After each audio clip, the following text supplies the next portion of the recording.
Bismillahirrahmanirrahim. Alhamdulillah nahmaduhu wa nasta'inuhu wa nastaghfiruh. Wa na'udzu billahi min shururi anfusina wa min sayyiati a'malina. Man yahdihillahu fala mudilla lahu wa man yudlil fala hadiya lahu.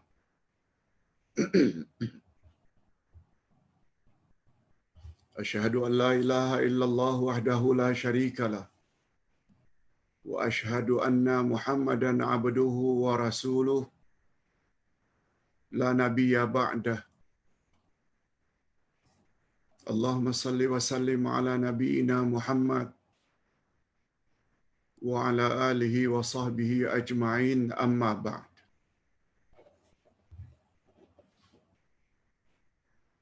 Hadirin dan hadirat serta para pemirsa yang saya hormati, Assalamualaikum warahmatullahi wabarakatuh. Alhamdulillah, kita bersyukur kehadirat Allah Azza wa Jalla. Berkat taufiknya kita dapat meneruskan lagi majlis ilmu kita yang pernah mendapat gelaran dari baginda sallallahu alaihi wasallam sebagai taman-taman syurga di atas muka bumi. Sebenarnya pelajaran kita pada hari ini adalah pelajaran yang ke-28.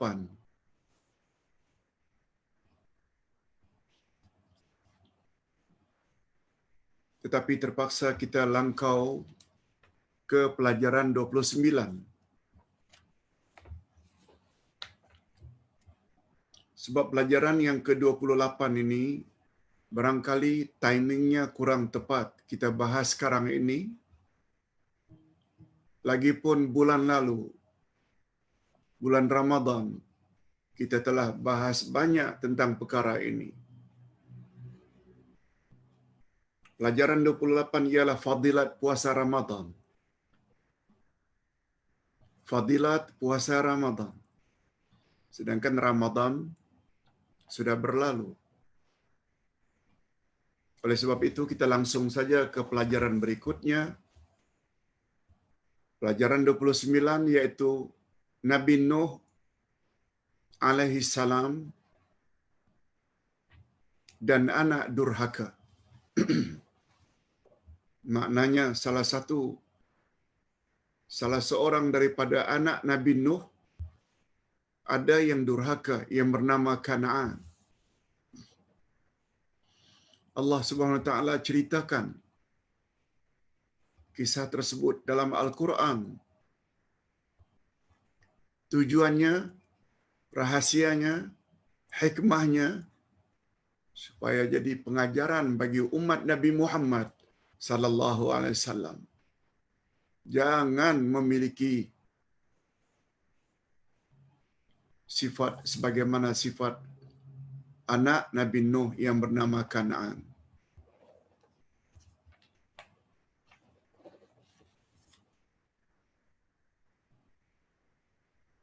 Juga mengandung pengajaran kita jangan meminta terhadap sesuatu yang kita tak tahu. Itu sebabnya Nabi Nuh alaihi salatu wassalam ditegur oleh Allah. Permintaannya agar anaknya Kan'an diselamatkan. Pengajaran seterusnya, mungkin terlalu awal kita sebut perkara ini, tapi tak mengapa untuk menarik perhatian kita supaya fokus terhadap topik ini. Bahawa kesalehan seseorang, kemantapan iman seseorang tidak menjamin zuriatnya mesti jadi orang-orang yang baik belaka. Baik. Hadirin dan hadirat serta para pemirsa,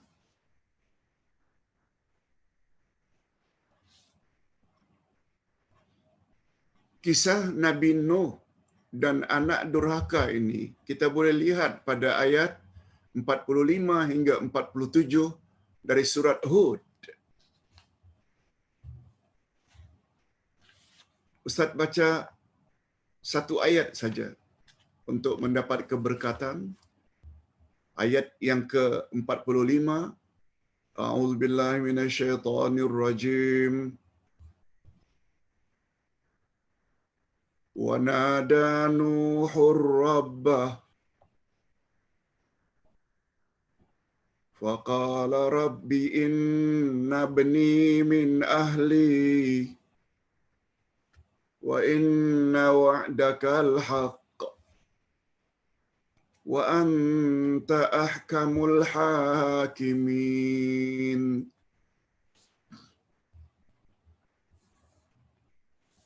Okey, ayat-ayat ini nanti kita akan ulang balik. Demikian juga terjemahannya. Nah, untuk menghemat masa yang kita hanya 1 jam ini, Ustaz yakin para jemaah semuanya telah baca pun kisah ini sehingga mudah untuk memahami penjelasan Ustaz nanti, insya-Allah. Kita langsung kepada kisah Nabi Allah Nuh. Siapa Nabi Nuh? Betulkah beliau adalah rasul yang pertama? Betulkah beliau adalah termasuk salah seorang dari 5 orang ulul azmi?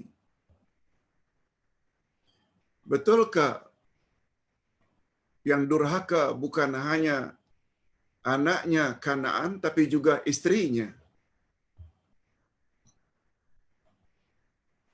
Dan istri Nabi Nuh tempatnya neraka. Ini nanti jadi pengajaran lagi bahawa kesalehan seseorang tidak boleh menolong keluarganya di akhirat nanti. Sebab Allah sebut istri Nabi Nuh confirm tempatnya adalah di dalam neraka. Sebagaimana kita boleh lihat nanti dalam surat At-Tahrim. Kalau tidak salah ayat yang ke-10. Okey. Kita berbalik kepada kisah Nabi Nuh. Nabi Nuh adalah cucu Nabi Idris. Jadi Nabi Idris itu datangnya sebelum Nabi Nuh. Sebab Nabi Nuh cucunya.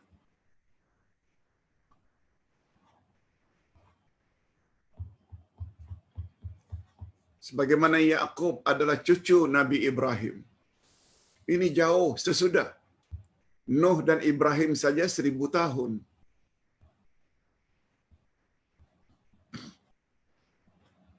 Nabi Nuh adalah cucu Nabi Idris. Dan salah silah Nabi Nuh ke atas sampai ke jalur Syith, anak Nabi Adam. Salah seorang anak Nabi Adam namanya Syith. Syith dalam bahasa Arab dipanggil hibatullah, anugerah ilahi, pemberian Allah, hibatullah.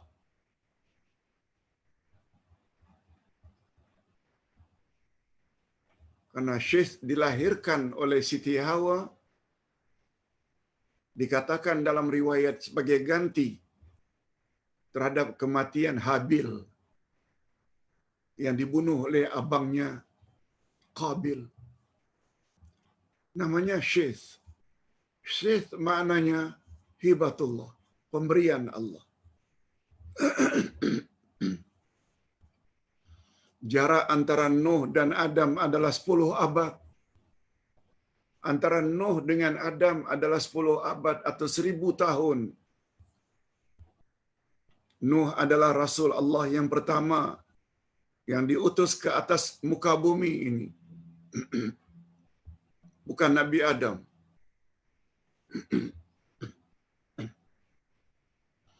Sebagaimana kita sama-sama maklum di dalam ilmu akidah, ada perbezaan antara Nabi dengan Rasul. derajat Rasul lebih tinggi daripada Nabi. Nabi diutus oleh Allah menerima wahyu untuk dirinya dan ahli keluarga saja. Tidak untuk menyampaikan kepada orang lain. Sedangkan Rasul mendapat wahyu daripada ilahi. Selain dirinya, ahli keluarga juga untuk umatnya. Jadi ringkasnya, semua Rasul adalah Nabi, tapi bukan semua Nabi itu Rasul. Jadi Rasul-Rasul sebelum Nabi Nuh, semuanya bertaraf Nabi. Adam, Syith, Idris, semuanya itu Nabi, bukan Rasul. Rasul pertama adalah Nuh.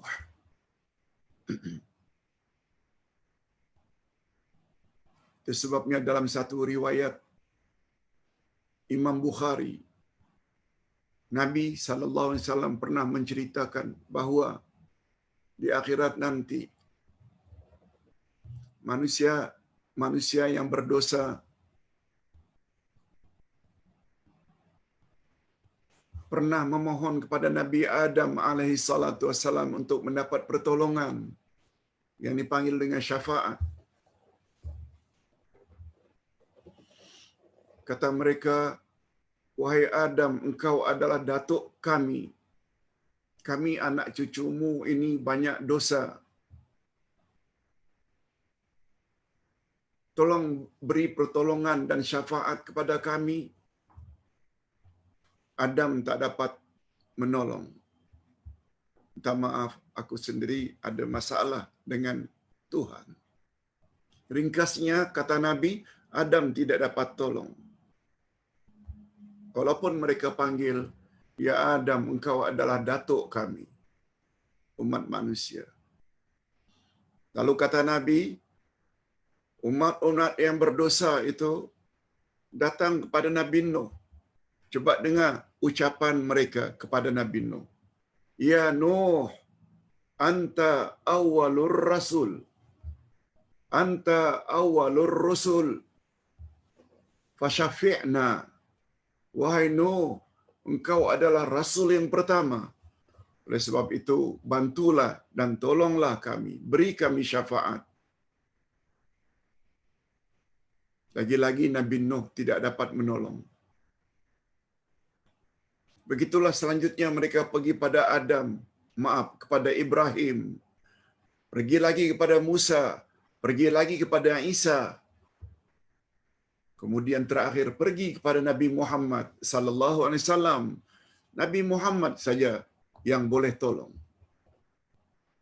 Pengajaran yang dapat diambil daripada riwayat yang sahih itu, panggilan yang digunakan oleh umat yang berdosa pada hari kiamat. Ya Nuh, anta awwalur rusul. Engkau adalah rasul yang pertama. Di situ para ulama akidah mengambil kesimpulan rasul pertama adalah Nuh, bukan Adam, bukan Syith, bukan Nabi Idris. Mereka hanya bertaraf Nabi. Okey, kita teruskan. Kisah Nabi Nuh disebut pada 43 tempat di dalam Al-Quran. 43 tempat. Masya Allah. Malahan nama beliau dijadikan sebagai salah satu daripada nama surah dalam Al-Quran, yaitu surah Nuh.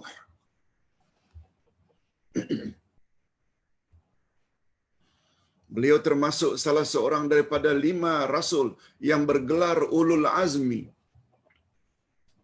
Rasul yang paling banyak mendapat dugaan, ujian daripada Allah. Mereka adalah Nuh, yang pernah berdakwah 950 tahun. Hampir 1000 tahun, pengikutnya hanya 80 orang. Yang kedua, Nabi Ibrahim yang pernah dilempar dalam api, yang pernah disuruh menyembelih anaknya sendiri yang bernama Ismail.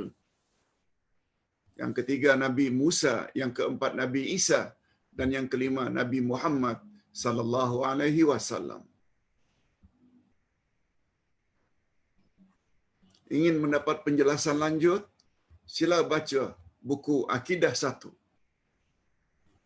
ketika membahas tentang iman kepada Rasul.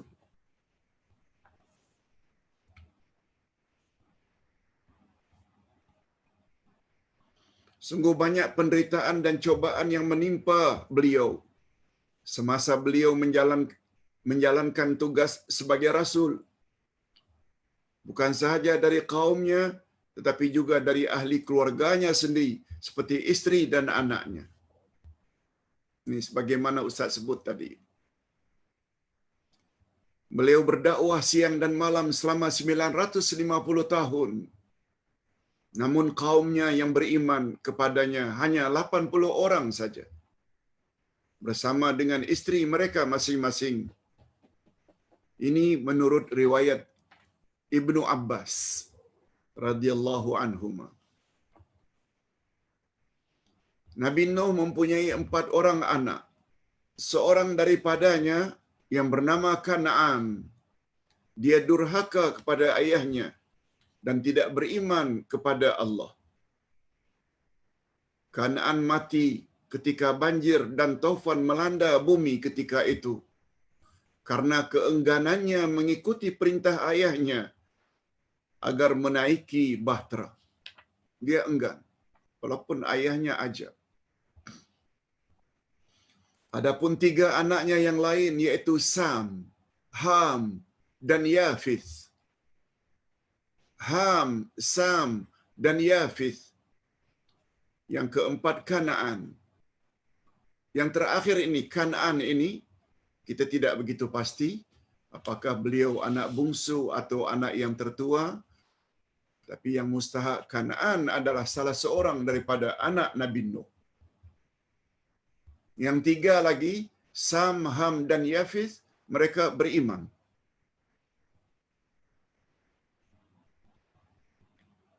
Adapun 3 anaknya yang lain, Sam, Ham, Yafith, terselamat karena patuh kepada ayah mereka dan beriman kepada Allah.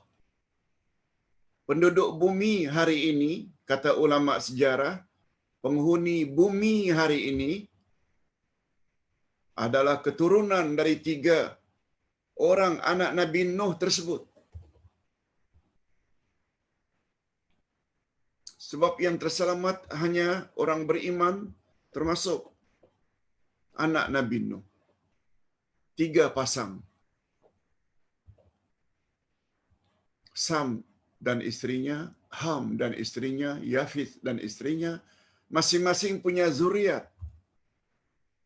Dan menurut riwayat Imam Ahmad, ini hadis riwayat Imam Ahmad, daripada Sam lahirlah orang Arab. Dari anak Nabi Nuh yang bernama Sam. Sam bukan singkatan saya anak Malaysia. Sam bin Nuh, dari zuriatnya dapat orang Arab. Ham pula, dari zuriatnya lahirlah orang Habsyi. Habsyi orang Afrika.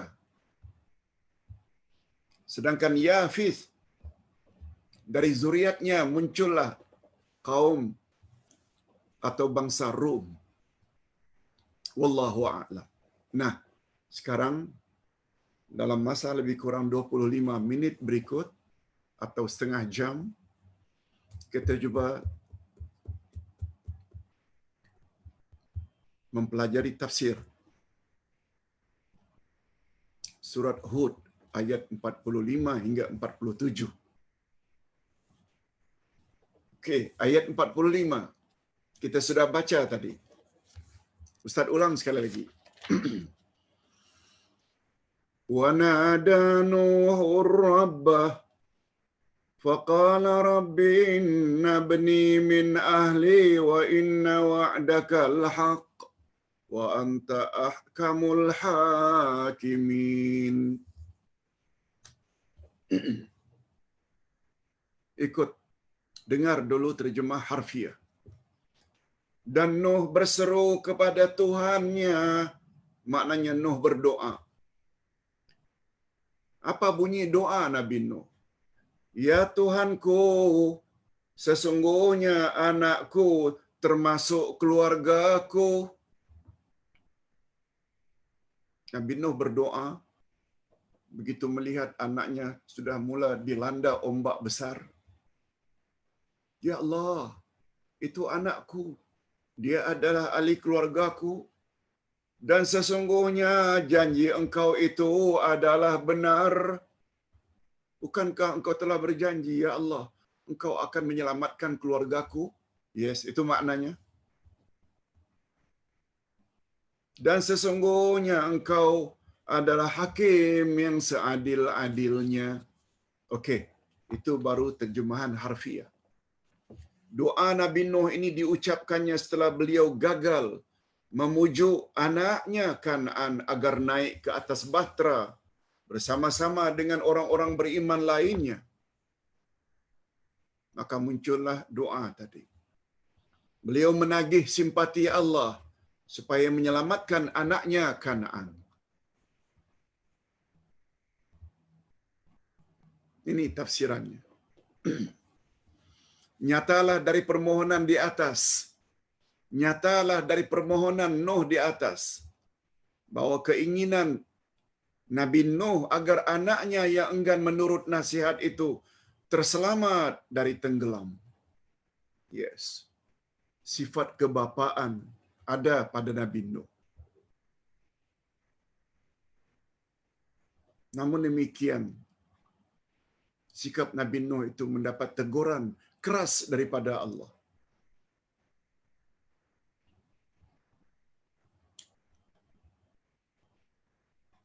Jangan minta itu, wahai Nuh. Jangan jadi orang bodoh, wahai Nuh. Kasarnya lebih kurang macam itu.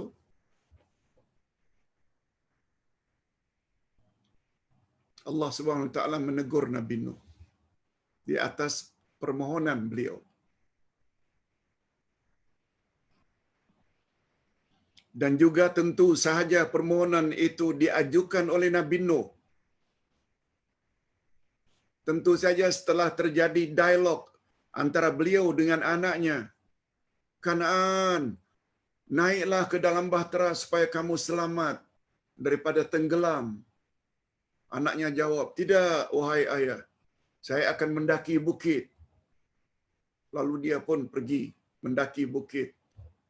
Namun demikian air banjir terus bertambah sampai menutup puncak gunung yang dia kira dia boleh selamat. Tetapi anaknya tetap menurut jalan pilihannya sendiri. Ni anak yang tak dengar nasihat orang tua. Tidak mustahil akan mengalami nasib seperti nasib Kan'an. Orang tua biasanya menyuruh anaknya agar selamat dunia akhirat. Mak bapa biasanya menyuruh anaknya agar taat kepada Allah dan Rasul. Ibu bapa yang beriman. Tapi tak dipeduli oleh anaknya. Akhirnya Kan'an tenggelam. Allah Subhanahu wa taala menegur Nabi Nuh. Ya. Apa makna menegur? Allah kasih warning Nabi Nuh.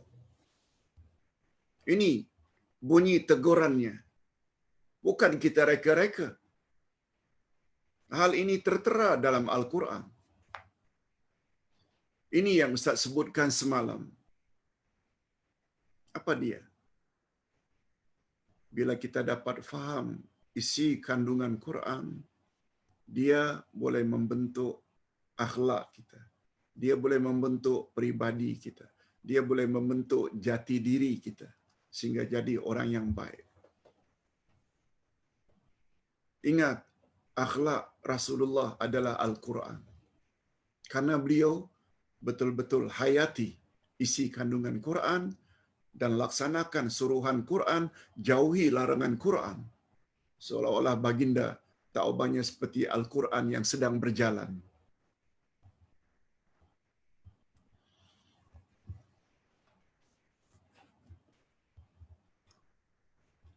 Apa teguran Allah? Kita baca. Qala ya Nuh innahu laisa min ahlik. Innahu amalun ghairu salih. Bahagian itu dulu. Apa maknanya? Apa kata Allah menegur Nabi Nuh yang merayu dan merayu supaya anaknya diselamatkan? Allah berfirman, "Hai Nuh, sesungguhnya dia bukanlah termasuk keluargamu lagi. Dia bukanlah termasuk keluargamu yang aku janjikan akan diselamatkan. Sesungguhnya perbuatannya perbuatan yang tidak baik." Nah, karena perjalanan anak beza dengan perjalanan ibu ayah yang beriman taat pada Allah. Si anak pula cari jalan lain. Disuruh tutup aurat, tak tutup aurat. Disuruh salat, tak mau salat. Disuruh bercakap lemah lembut, meninggi suara terus. Itu di antara ciri-ciri anak durhaka lah tu.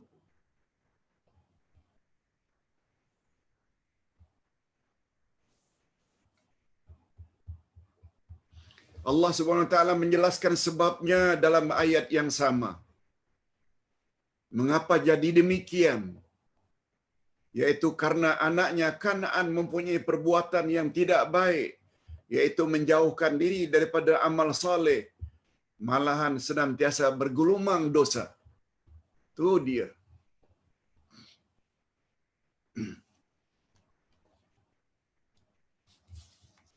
Anak-anak tinggal ikut. Mau ikut Kanaan ke yang durhaka pada mak bapa?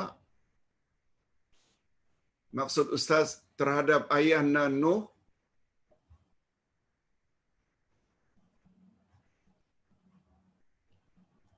mungkin agaknya terlalu taat kepada ibu. Ingat ya, isteri Nabi Nuh itu tempatnya neraka. Barangkali, wallahu a'lam. Kan'an ini anak mak, bukan anak bapa. Beza dengan Sam, Ham, Yafith, ikut jejak langkah bapaknya Nabi Nuh.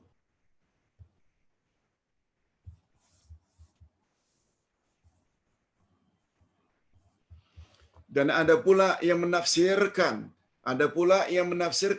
perbuatannya itu bukan perbuatan Kanaan yang tidak baik itu. Ada pula kata ulama tafsir, kata ganti pada perbuatannya, nya itu kembali pada Nuh. Bahwa minta diselamatkan. Padahal Allah telah tetapkan Kanaan itu tempatnya neraka. Jangan minta, wahai Nuh. Sebab aku lebih tahu masa depan Kanaan. Ustaz ulang. Dan ada pula yang menafsirkan kata perbuatannya itu adalah doa Nabi Nuh agar anaknya diselamatkan dari bahaya tenggelam. Maksudnya, perbuatanmu, wahai Nuh, memohon kepadaku agar aku selamatkan anakmu itu adalah perbuatan yang tidak baik. Nah, ada pula ulama tafsir yang menafsirkan begitu. Allah menegur Nabi Nuh. Kemudian sambungan ayat. Ustaz baca sambungan ayat. Apa kata Allah lagi kepada Nabi Nuh? Fala tas'alni ma laisa laka bihi ilm. Inni u'izuka an takuna minal jahilin.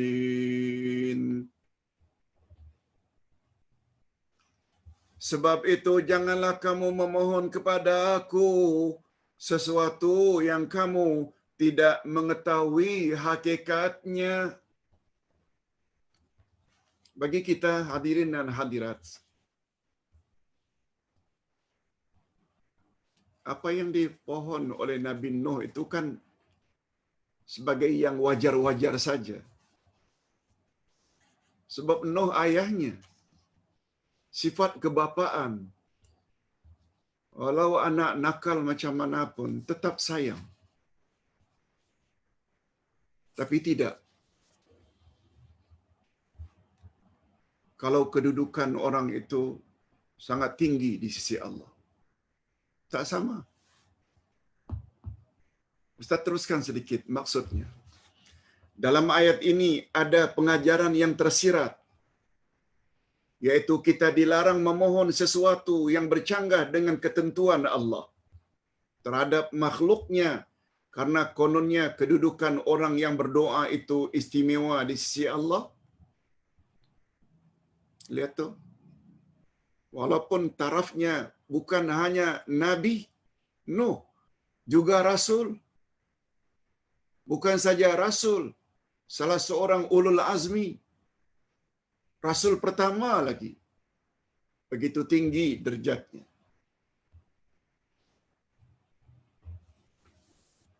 Namun demikian, si anak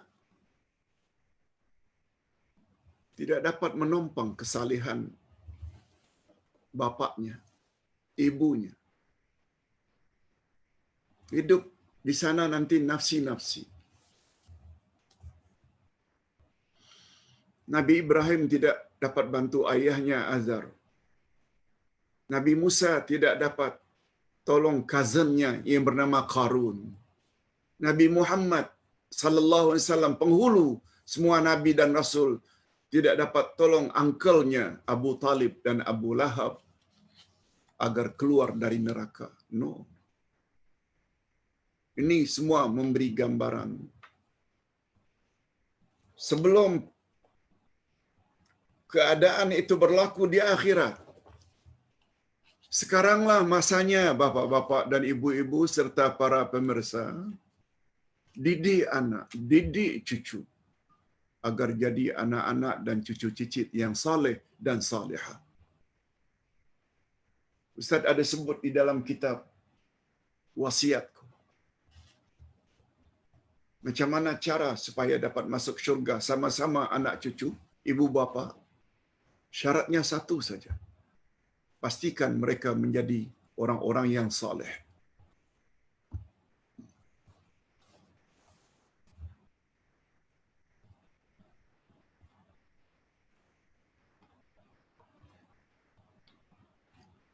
Atau memohon agar menghalalkan sesuatu yang telah diharamkan oleh Allah. Tak boleh. Walau bagaimanapun hebatnya kedudukan seseorang. Kita hanya boleh berdoa supaya dipermudahkan jalan atau taufik untuk melakukan sebab-sebab yang boleh membawa kebahagiaan. Kita hanya boleh bimbing, beri penjelasan, sabar bila mendapat tamplakan perlawanan dari anak yang degil, sabar, berdoa, ataupun memohon petunjuk hidayah agar mengetahui sunnah Allah dan ketentuannya yang masih belum kita ketahui. Itu sebabnya belajar bersungguh-sungguh yang dipanggil dengan hidayah pertama sangat perlu. Banyak dengar. Baru mudah mendapat hidayah yang kedua, yaitu Allah buka hati. Allah dorong supaya mengamalkan suruhannya, menjauhi larangannya, yang dipanggil dengan taufik Allah. Dan tentu saja pada waktu yang sama kita mestilah memperbanyak amal saleh dan mempertingkat amal kebajikan serta ihsan kepada semua pihak. Selanjutnya Allah menegaskan. Ini dia bahagian akhir dari ayat yang ke-46. Inni a'izuka an takuna minal jahilin. Apa kata Allah? Menasihati Nabi Nuh. Setelah menegur, Allah nasihati Nabi Nuh. Sesungguhnya aku memperingatkan kamu, wahai Nuh, supaya kamu jangan termasuk orang-orang yang jahil. Aku nasihatkan, jangan jadi orang yang tidak berpengetahuan. Bahasa kasarnya, wahai Nuh, jangan jadi orang bodohlah. Kamu minta sesuatu kepadaku yang kamu sendiri tak tahu. Hakikat sebenarnya ketentuanku ini. Yes. Macam Ustaz katakan tadi, sepintas selalu.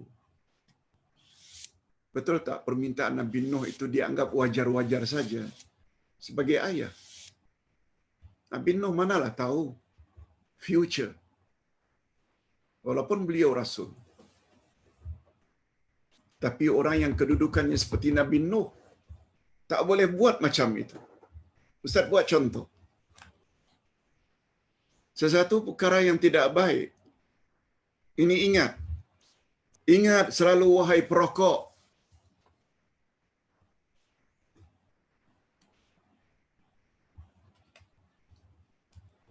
Hukum rokok, ulama berbeza pendapat. Tapi perbezaan itu dua saja. Antara haram dengan makruh. Makruh maknanya dibenci oleh Allah. Karena baunya busuk. Malaikat tak mau dekat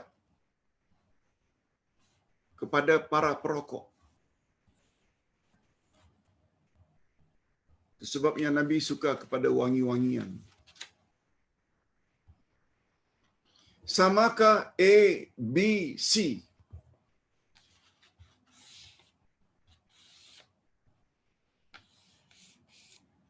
Terhadap hukum rokok? Walaupun dari dua tersebut, pendapat yang lebih kuat adalah haram. Sebab Allah Subhanahu wa taala berfirman, "Wala tulqu biaidiakum illa tahluka." Jangan kamu campakkan dirimu dalam kebinasaan. Semua doktor berpendapat bahawa rokok dapat merosak kesihatan.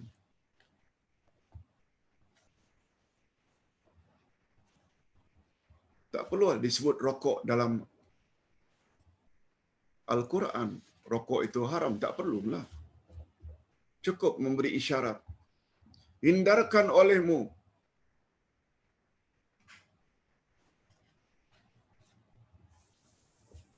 Jangan kamu campak dirimu dalam kebinasaan.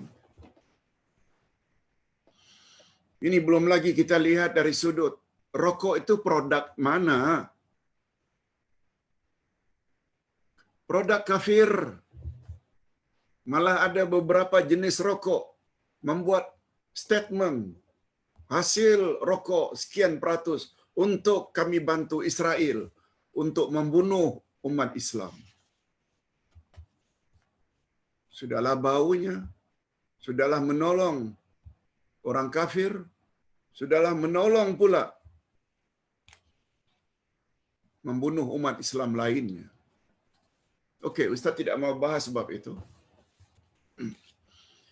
A, orang gila, merokok. B, orang awam, merokok. C, ulama, pendakwa, penceramah, mufti, sama-sama merokok. Sama tak kedudukan hukumnya di sisi Allah? No. Orang gila tak ada dosa sebab akalnya tidak function. Orang awam terbagi. Ada orang yang terdedah dengan ilmu, ada orang yang tidak terdedah dengan ilmu. Yang penting antara orang awam dengan ulama, ustaz, pendakwa, mufti yang banyak mengetahui hukum hakam merokok. Tak sama. Hukum ke atas mufti, hukum ke atas ulama, hukum ke atas ustaz, pendakwa jauh lebih besar berbanding dengan orang awam. Hadirin dan hadirat, ini bukan berita gembira untuk orang awam ya. Haram tetap haram. Dilarang tetap dilarang. Cuma nak beri perbandingan. Barangkali kita sebagai insan biasa mohon pada Allah, ya Allah tolong selamatkan anakku. Barangkali itu wajar-wajar saja. Tapi hal itu tidak wajar untuk Nabi Nuh. Sebagai Rasul pertama, Ulul Azmi pertama, karena kedudukannya. Perbandingannya sama dengan Nabi Adam. Betul tak Nabi Adam itu terpedaya oleh iblis? Betul tak Nabi Adam itu telah ditipu oleh iblis? Bagi kita manusia biasa tertipu oleh iblis, tidaklah sebesar kesalahan Nabi Adam. Sebab beliau adalah datuk kita, orang pertama. Tak sepatutnya ikut rayuan iblis. Sebagai gambaran. Prinsip ini ingat selalu. Itu sebabnya Ustaz pernah sebut. Orang yang tak pernah dengar tafsir Quran, hadis Nabi, akidah, dia buat dosa. Ada yang dedah aurat, ada yang mengumpat, karena ilmu tidak ada tentang larangan-larangan itu semua. Bercakap kasar tak sama dengan orang yang menekuni majlis ilmu seperti ini bertahun-tahun, tapi tetap berkata kasar, lucah, dedah aurat. Tak sama. Sebab kedudukan orang yang ada ilmu sepatutnya relatif lebih baik berbanding orang yang tidak banyak mendengar. Yes. Ini prinsip.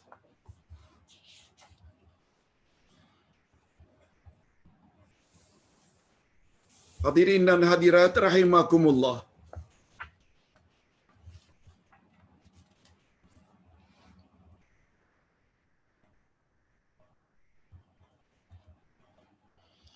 Maksudnya aku melarang kamu supaya kamu jangan termasuk ke dalam golongan orang yang jahil. Sebab mereka orang-orang yang jahil selalu memohon kepada Allah agar Allah membatalkan atau menghapuskan hikmah, kebijaksanaannya serta takdirnya kepada makhluknya. Permohonan tersebut semata-mata atas dasar memperturutkan hawa nafsu mereka yang didorong oleh perasaan terlalu cinta kepada diri, keluarga, dan orang-orang yang mereka kasihi.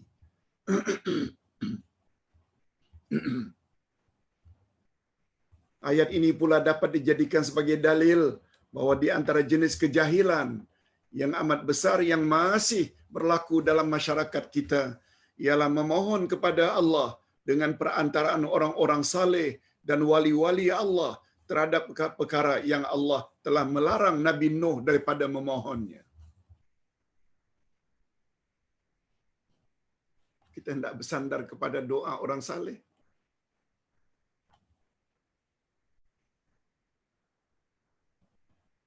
Memohon doa boleh saja. Tapi sebagaimana Nabi Nuh yang kedudukannya seperti itu pun ditolak oleh Allah. Jangan kita yang banyak melakukan maksiat, terus berbuat dosa.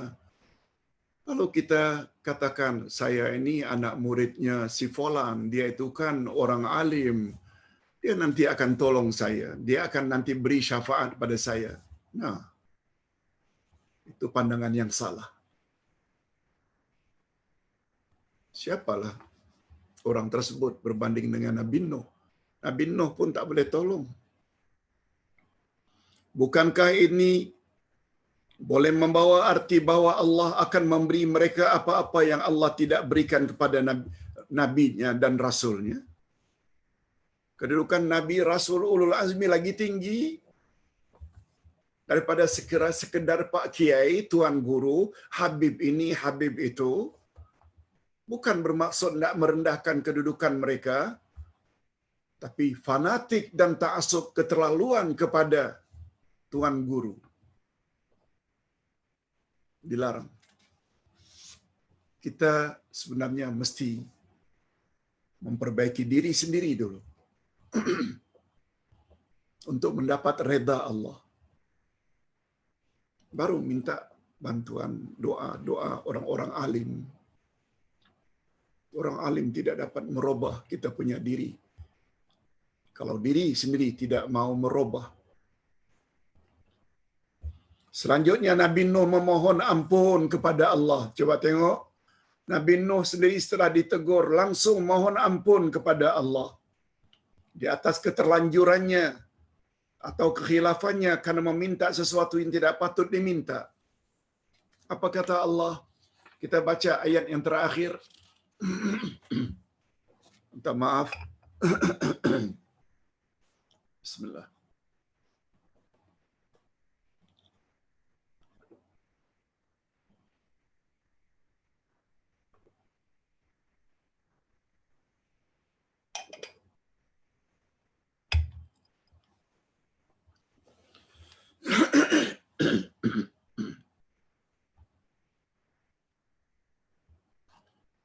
Qala rabbi inni a'udzu bika an as'alaka ma laysa li bihi ilm wa illa taghfir li wa tarhamni akum minal khasirin. Terjemahan ayat. Nuh berkata, Nuh berdoa, ya Tuhanku, sesungguhnya aku berlindung kepada Engkau dari memohon kepada Engkau sesuatu yang aku tiada mengetahui hakikatnya. Dan sekiranya Engkau tidak memberi ampunan kepadaku dan tidak menaruh belas kasihan kepadaku, niscaya aku akan termasuk orang-orang yang rugi.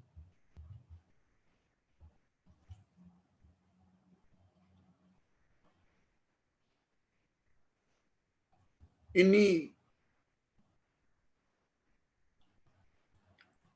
perkataan Nabi Nuh.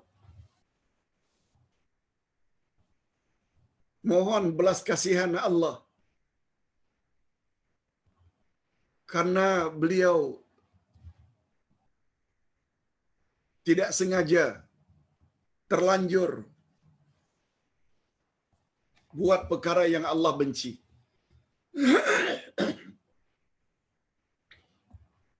Doa Nabi Nuh ini hampir sama dengan doa Nabi Adam dan Siti Hawa ketika mereka dilucut oleh Allah pakaian syurga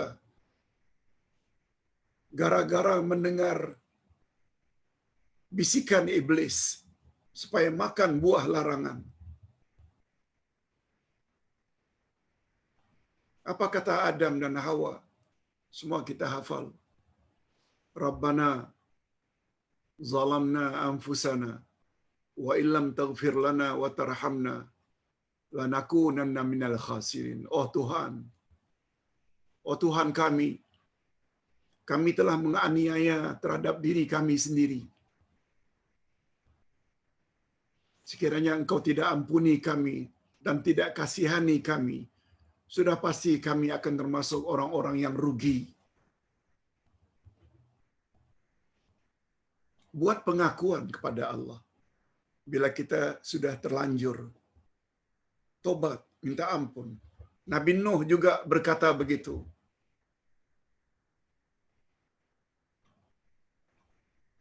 Nabi Lut, Nabi Yunus juga pernah membuat pengakuan bahwa beliau telah banyak berbuat dosa atau melakukan kezaliman terhadap diri beliau. Dalam zikir dan doa beliau yang sangat terkenal, La ilaha illa anta subhanaka inni kuntu minaz zalimin. Tidak ada Tuhan yang berhak disembah melainkan Engkau, ya Allah. Maha suci Engkau dari segala kekurangan. Aku mengaku, ya Allah, aku telah banyak berbuat dosa. Sebabnya kata para ulama, salah satu syarat atau adab supaya doa kita lekas dikabulkan oleh Allah, di celah-celah doa itu kita kena buat pengakuan, ya Allah, aku banyak buat dosa, ampunkanlah dosa-dosaku. Okey, apa dia pengajaran yang dapat kita ambil? Maksud ayat tersebut, Nuh memohon, ya Allah, aku berlindung kepadamu sesudah peristiwa ini, daripada memohon sesuatu yang aku tidak mengetahuinya, bahwa segala yang terjadi adalah berlandaskan hikmah kebijaksanaan-Mu semata. Aku tak tahu, ya Allah. Sekiranya Engkau tidak ampuni aku lantaran dosa memohon ini, yang didorong oleh sifat kebapaan terhadap anaknya dan terlalu mengharap kasih sayang Tuhannya, dan sekiranya Engkau tidak kasihani aku dengan menerima taubatku, niscaya aku akan termasuk ke dalam golongan orang-orang yang rugi. Padahal pada mulanya aku hanya berusaha kiranya aku mendapat keuntungan dengan bebasnya semua anak-anakku dalam mentaati-Mu. Engkau adalah lebih mengetahui daripada aku. Buat pengakuan seperti itu. Sebagaimana pengakuan kita, ya Allah, saya ni jahil dulunya sejak daripada muda, balil, umur 17 tahun, umur 25 tahun, 30 tahun. Saya sekali salat, sekali tidak, sekali puasa, sekali tidak, sekali tutup aurat, sekali tidak. Malah saya pernah berzina, minum arak, berjudi. Sekarang umur saya dah 50, sekarang umur saya dah 60, umur saya sekarang, ya Allah, sudah 70. Tak lama lagi saya akan mati. Mohon, ya Allah, ampunkan dosa-dosaku. Minta ampun pada Allah. Buat pengakuan. Tak ada masalah. Allah bersedia memperbaiki. Ingat pelajaran semalam, nama Allah Al-Jabbar. Wajburni. Tolong baiki diriku, ya Allah. Dan ingin memperbaiki, kita mesti jadi orang yang bertakwa. Ingat beberapa hari yang lalu, takwa, minggu lalu, buku ini, kesan ketakwaan dalam perbaikan amalan. Pelajaran kita seminggu yang lalu. Berdasarkan firman Allah ayat 70 dari surat Al-Ahzab. Sekalian manusia, bertakwalah kepada Allah. Dan sebutlah kata-kata yang benar. Wa qulu qawlan sadida.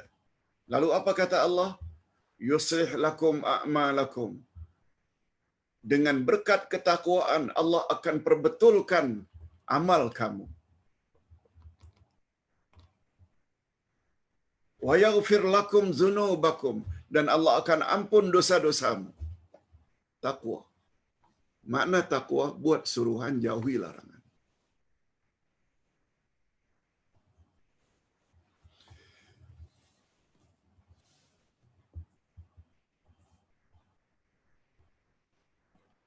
Dan sekiranya engkau tidak kasihani aku dan tidak menerima taubatku, niscaya aku akan termasuk ke dalam golongan orang-orang yang rugi.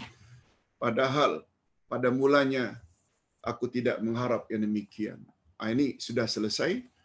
Hanya saja berikut ini sedikit pengajaran. Ada 4 pengajaran yang boleh kita ambil daripada pelajaran tadi. Kita baca secara singkat. Pertama, permohonan Nabi Nuh kepada Allah untuk anaknya bukanlah suatu maksiat. Nah, ini dia. Ini pengajaran yang Ustaz sebutkan tadi. Permintaan Nabi Nuh agar selamatkan anaknya, jangan anggap itu maksiat. Tapi mengapa dapat teguran daripada Allah? Ini dia. Dia hanya keliru dalam ijtihad dengan niat yang baik.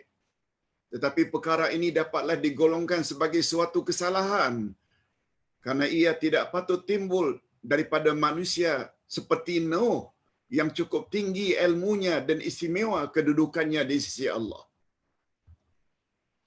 Kekhilafan seumpama ini boleh terjadi di kalangan para nabi supaya mereka dapat merasakan betapa perlunya mereka kepada pendidikan dan bimbingan daripada Allah dari masa ke masa. Ustaz dah jelaskan tadi. Kesalahan yang sama dilakukan oleh A yang gila, dilakukan oleh B orang biasa, tidak banyak mendengar ilmu Quran dan Sunnah.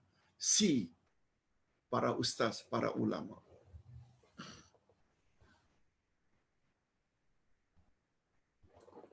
Kalau ada orang jahil, orang gila minta kepada wali-wali, minta kepada malaikat, minta kepada Khidir, tak ada dosa sebab akal mereka tidak function. Kalau ada dari kalangan orang awam yang tidak mengaji, ikut-ikutan minta, masih boleh tahan lagi, walaupun itu tak boleh. Tapi bila ustaz yang menganjurkan, kalau awak dalam kesempitan, panggil Nabi Khidir. Apa ini? Tak fahamkah bahawa memohon perlindungan agar dibebaskan daripada kesukaran itu doa? Tak tahukah Pak Ustaz, doa itu ibadat? Masih tak mengertikah ibadat itu hanya untuk Allah? Tak fahamkah makna ayat iyyaka na'budu wa iyyaka nasta'in? Na'udzubillah. Berapa banyak orang-orang yang terikut-ikut dengan panduan itu. Yang keluar ini, Ustaz, yang diikuti oleh orang ramai. Kalau tidak segera taubat, tunggu sajalah untuk menerima dosa jariyah. Dosa yang berterus-terusan. Kalau tidak segera taubat dan membetulkan keadaan. Pengajaran yang kedua, sesungguhnya faktor keturunan dan warisan bukanlah faktor yang terlalu menentukan baik buruknya seorang manusia. Yes. Baik buruknya seseorang sangat tergantung dengan kesediaan individu tersebut dan keadaan persekitaran yang mengelilinginya. Dan kalaulah warisan atau keturunan menjadi faktor yang sangat menentukan, niscaya semua anak cucu Adam akan sama tabiatnya, dan niscaya semua manusia hari ini yang berasal dari orang-orang yang beriman dalam bahtera Nabi Nuh akan beriman kepada Allah semuanya. Sam, daripada zuriatnya muncul orang Arab. Ham, dari zuriatnya muncul orang-orang Afrika, termasuk Bilal bin Rabah Al-Habsyi. Yafith, daripadanya muncul bangsa Rum. Semuanya Ham, Sam dan Yafith orang beriman. Kalaulah asal keturunan kita orang yang beriman membuat kita semua zuriatnya akan berimanlah semuanya, tidak ada yang kafir. Sebagaimana berimannya Sam, Ham dan Yafith. Tapi tidak demikian. Itu sebabnya kita perlu belajar, bersungguh-sungguh beramal saleh. Yang ketiga, sungguh Sesungguhnya Allah akan memberi balasan kepada manusia di dunia dan di akhirat setimpal dengan keimanan dan amalan mereka, bukan atas dasar keturunan. Allah tidak akan memberi pertolongan atau keistimewaan kepada seseorang atas dasar hubungannya dengan ayahnya atau datuknya, walaupun mereka itu daripada kalangan Nabi dan Rasul. Ingat kaedah ini. Ustaz ulang untuk kesekian kali.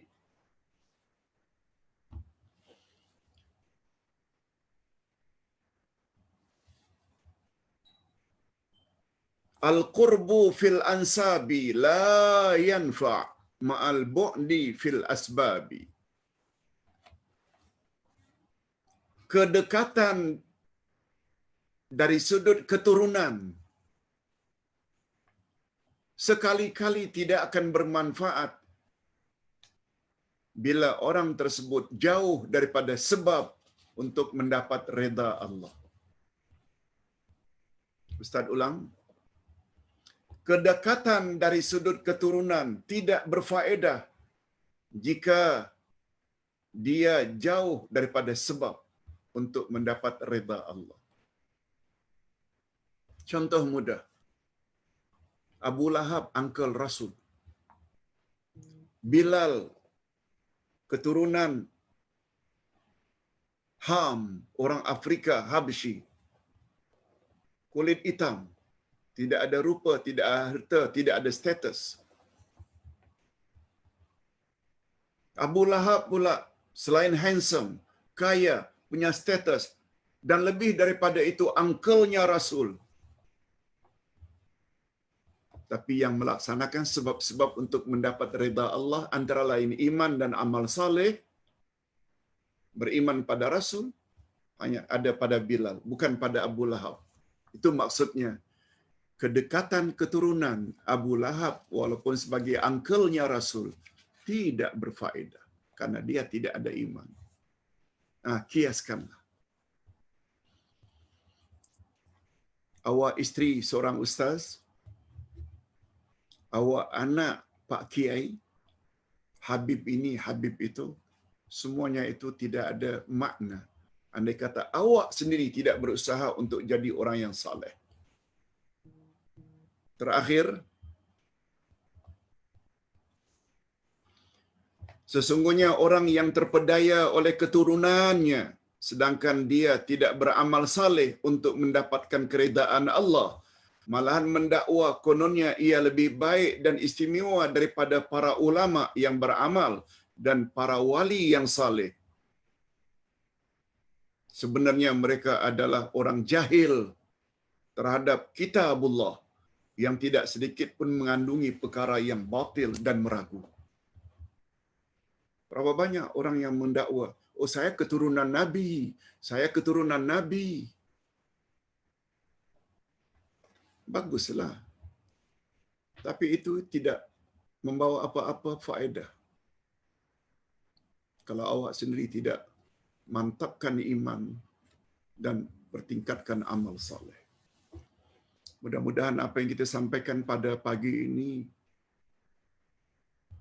bermanfaat insya-Allah untuk jadi bahan pemikiran kita ke depan. Apa yang kita patut buat terhadap zuriat dan keturunan kita. Nasihat Ustaz, degil macam mana pun anak zuriat cucu cicit kita.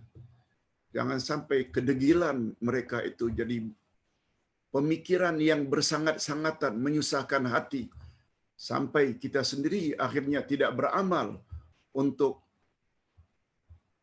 dijadikan bekal akhirat. Banyak Ustaz lihat susah hati lihat keadaan anak cucu. Susah hati. Tapi pada saat yang sama tahajudnya tidak, witirnya tidak, doanya tidak, baca Qurannya tidak, salat pun tidak, tutup aurat pun tidak. Tiba-tiba innalillah. Yang boleh tolong kita di sana nanti bukan anak. Kalau dapat anak saleh, alhamdulillah lah. Tapi yang paling utama, yang tolong kita nanti amal kita.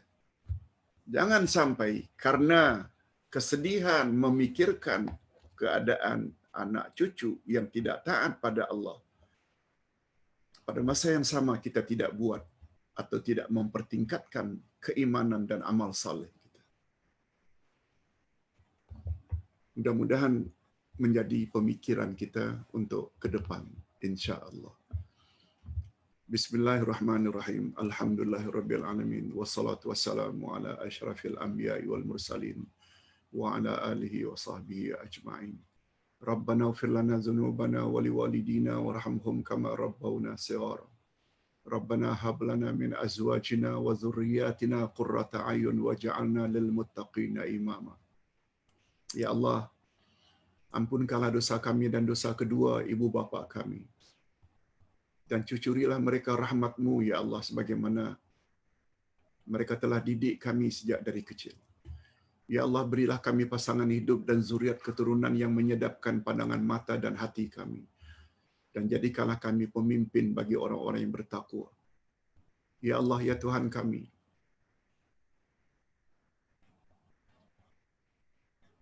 berilah kami hidayah dan petunjuk-Mu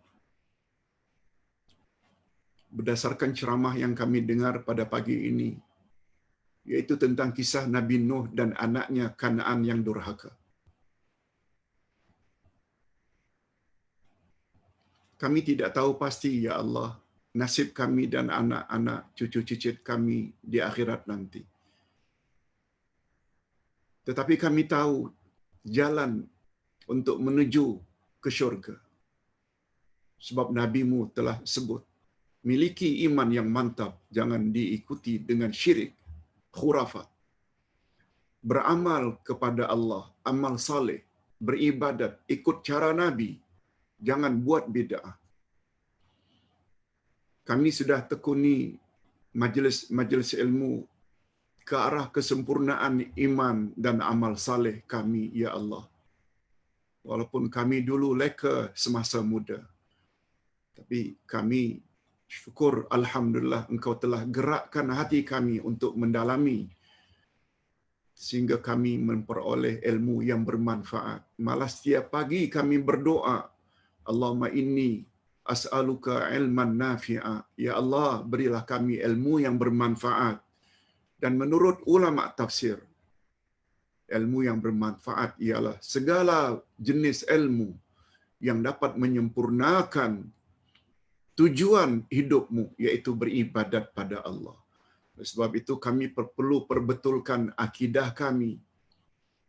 Kami perlu perbetulkan ibadat kami dan akhlak kami. Allahumma khtim lana bi husnil khatimah wa la takhtim alina bi su'il khatimah.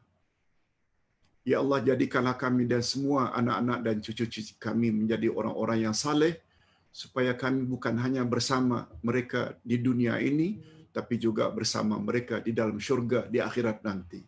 Ya Allah, akhirilah hidup kami dalam keadaan akhir yang baik, husnul khatimah, dan janganlah Engkau akhiri dalam keadaan su'ul khatimah, akhir dalam syirik, khurafat, bid'ah, maksiat. Na'udzubillahi min dzalik. Wa sallallahu ala nabiyyina Muhammad wa ala alihi wa sahbihi ajma'in. Subhana rabbika rabbil izzati amma yasifun. Wa salamun alal mursalin. Walhamdulillahi rabbil alamin. Subhanakallahumma wa bihamdik. Asyhadu an la ilaha illa anta astaghfiruka wa atubu ilaik. Assalamualaikum warahmatullahi wabarakatuh.